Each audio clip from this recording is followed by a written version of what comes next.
ಬಿದ್ದುಗಾಯ, ಸುಟ್ಗಾಯ ಮತ್ತು ಚರ್ಮದ ತುರಿಕೆಗೆ ಇದೊಂದು ದಿವ್ಯ ಔಷಧಿಯುಳ್ಳ ಗಿಡ. ಈ ನಮ್ಮ ಬಾಲಕ ಬಾಲಕಿಯರು ಆಟವಾಡ್ತಿರುವಾಗ ಬಿದ್ದೇನಾದರೂ ಗಾಯವಾದರೆ ತಕ್ಷಣ ಈ ಎಲೆಯ ರಸವನ್ನು ಹಾಕಿದರೆ ಕೂಡಲೇ ನೋವು ಕಡಿಮೆಯಾಗಿ ಬೇಗನೆ ಅದು ಗುಣವಾಗ್ತದೆ. ಇಂಗ್ಲೀಷ್ನಲ್ಲಿ ಸಿಯಾಮ್ ವೀಡ್ ಅಂತ ಹೇಳಿ ಕರೆಯುವ ಈ ಸಸ್ಯ ಅದೇಕೋ ಏನೋ ಗೊತ್ತಿಲ್ಲ, ಕನ್ನಡದ ಹೆಸರು ರಾಜಕೀಯ ಪಕ್ಷವೊಂದಕ್ಕೆ ತಳುಕಾಕ್ಕೊಂಡಿದೆ. ಹೌದು, ಈ ಸಸ್ಯವನ್ನು ಕಮ್ಯುನಿಸ್ಟ್ ಗಿಡ ಅಂತ ಹೇಳಿ ಕರೀತಾರೆ. ಕಮ್ಯುನಿಸ್ಟ್ ಅನ್ನೋದು ಒಂದು ರಾಜಕೀಯ ಪಕ್ಷ ಅಥವಾ ಒಂದು ರಾಜಕೀಯ ಸಿದ್ಧಾಂತ.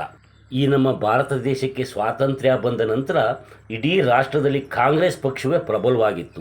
ಅದಕ್ಕೆ ಎದುರಾಳಿಯಾಗಿದ್ದಂತಹ ಪಕ್ಷ ಅಂದರೆ ಈ ಕಮ್ಯುನಿಸ್ಟ್ ಪಕ್ಷವೇ ಆಗಿತ್ತು.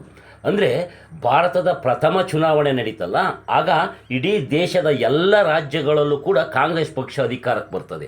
ಆದರೆ ಕೇರಳ ರಾಜ್ಯದಲ್ಲಿ ಮಾತ್ರ ಈ ಕಮ್ಯುನಿಸ್ಟ್ ಪಕ್ಷ ಅಧಿಕಾರಕ್ಕೆ ಬರ್ತದೆ. ನೋಡಿ, ಮೊನ್ನೆ ಪಂಚರಾಜ್ಯಗಳ ಚುನಾವಣೆ ನಡೀತು. ಈ ಚುನಾವಣೆಯಲ್ಲಿ ಕೇರಳ ರಾಜ್ಯ ಕೂಡ ಸೇರಿತ್ತು, ಅಲ್ಲಿ ಕೂಡ ಚುನಾವಣೆ ನಡೀತು. ಅಲ್ಲಿ ಅಧಿಕಾರದಲ್ಲಿದ್ದಂತಹ ಪಕ್ಷ ಇದೇ ಕಮ್ಯುನಿಸ್ಟ್ ಪಕ್ಷ ಆಗಿತ್ತು.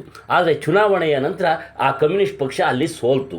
ಅಂದರೆ ಆ ಮೂಲಕ ಇಡೀ ಭಾರತದಲ್ಲಿ ಏನು ಅಧಿಕಾರದಲ್ಲಿ ಇದ್ದಂತಹ ಎಲ್ಲ ರಾಜ್ಯಗಳನ್ನು ಕೂಡ ಕಮ್ಯುನಿಸ್ಟ್ ಪಕ್ಷ ಕಳೆದುಕೊಂಡಂತಾಗಿದೆ. ಇವತ್ತು ಕಮ್ಯುನಿಸ್ಟ್ ಪಕ್ಷ ಯಾವ ರಾಜ್ಯದಲ್ಲೂ ಕೂಡ ಅಧಿಕಾರದಲ್ಲಿ ಇಲ್ಲ. ಈ ಪಂಚರಾಜ್ಯ ಚುನಾವಣೆಗಳ ಪೈಕಿ ಪಶ್ಚಿಮ ಬಂಗಾಳದಲ್ಲಿ ಕೂಡ ಚುನಾವಣೆ ನಡೀತು. ಅಲ್ಲಿ ಅಂದರೆ ಪಶ್ಚಿಮ ಬಂಗಾಳದಲ್ಲಿ ಒಂದು ಕಾಲದಲ್ಲಿ ಕಮ್ಯುನಿಸ್ಟ್ ಪಕ್ಷ ಅತ್ಯಂತ ಪ್ರಬಲವಾಗಿತ್ತು. ಸುಮಾರು 20-25 ವರ್ಷಗಳ ಕಾಲ ಕಮ್ಯುನಿಸ್ಟ್ ಪಕ್ಷದವರೇ ಮುಖ್ಯಮಂತ್ರಿಗಳಾಗಿದ್ದರು. ಅಂಥ ರಾಜ್ಯದಲ್ಲಿ ಕೂಡ ಮೊನ್ನೆ ಈ ಕಮ್ಯುನಿಸ್ಟ್ ಪಕ್ಷದ ಏಕೈಕ ಅಭ್ಯರ್ಥಿ ಕೂಡ ಅಲ್ಲಿ ಗೆಲ್ಲಿಕ್ಕಾಗಲಿಲ್ಲ. ಅಂದರೆ ಈ ಪಶ್ಚಿಮ ಬಂಗಾಳದಲ್ಲಿ ಈ ಕಮ್ಯುನಿಸ್ಟ್ ಪಕ್ಷ ಸಂಪೂರ್ಣವಾಗಿ ನೆಲಕಚ್ಚಿ ಹೋಯಿತು. ಆತ್ಮೀಯ ವೀಕ್ಷಕರೇ, ಈ ರಾಜಕೀಯ ಅನ್ನುವಂಥದ್ದೇ ಒಂದು ಅಧಿಕಾರದ ದಾಹ. ಹೇಗೆ ನಮಗೆ ಶಾರೀರಿಕ ಪ್ರೇರಣೆಗಳಿರ್ತಾವಲ್ಲ, ಅಂದರೆ ಊಟ ಮಾಡುವಂಥದ್ದು, ನೀರು ಕುಡಿಯುವಂಥದ್ದು, ಹಾಗೆ ಲೈಂಗಿಕತೆ, ಇವು ಶಾರೀರಿಕ ಪ್ರೇರಣೆಗಾದರೆ ಈ ಅತ್ಯಂತ ಪ್ರಬಲವಾದಂತಹ ಸಾಮಾಜಿಕ ಪ್ರೇರಣೆಗಳು ಇರ್ತವೆ.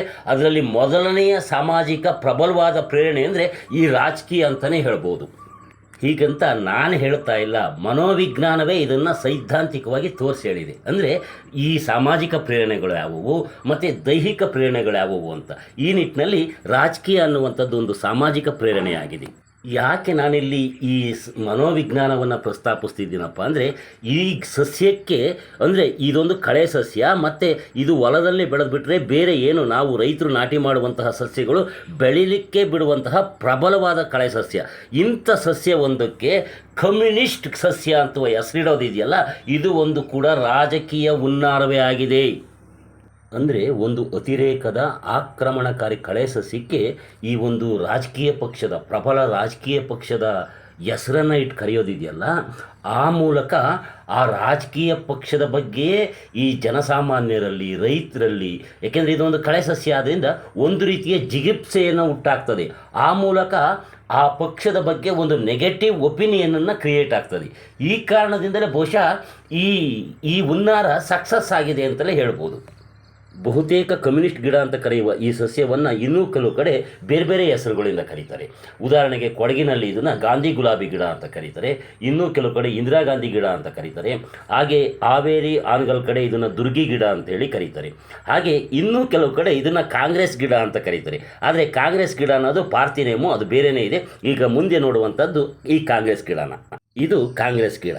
ಇದರದ್ದು ಕೂಡ ಸೇಮ್ ಈ ಕಮ್ಯುನಿಸ್ಟ್ ಗಿಡದ ಸಿದ್ಧಾಂತವೇ ಇದಕ್ಕೂ ಅಪ್ಲೈ ಆಗ್ತಾಯಿದೆ. ಇದು ಒಂದು ಕೂಡ ಅತಿರೇಕದ ಮತ್ತು ಆಕ್ರಮಣಕಾರಿ ಕಳೆ ಸಸ್ಯ ಆಗಿದ್ದು, ಇದೊಂದು 50 ವರ್ಷಗಳ ಹಿಂದೆ ನಮ್ಮ ಭಾರತಕ್ಕೆ ಬಂದು ಹೆಚ್ಚು ಪ್ರಚಲಿತವಾಗಿದೆ. ಅದೇ ರೀತಿ ಈ ಸಸ್ಯ ಬೆಳೆದಂತೆ ಕಾಂಗ್ರೆಸ್ ಪಕ್ಷ ಕೂಡ ವೀಕ್ ಆಗ್ತಾನೇ ಬರ್ತಾ ಇದೆ.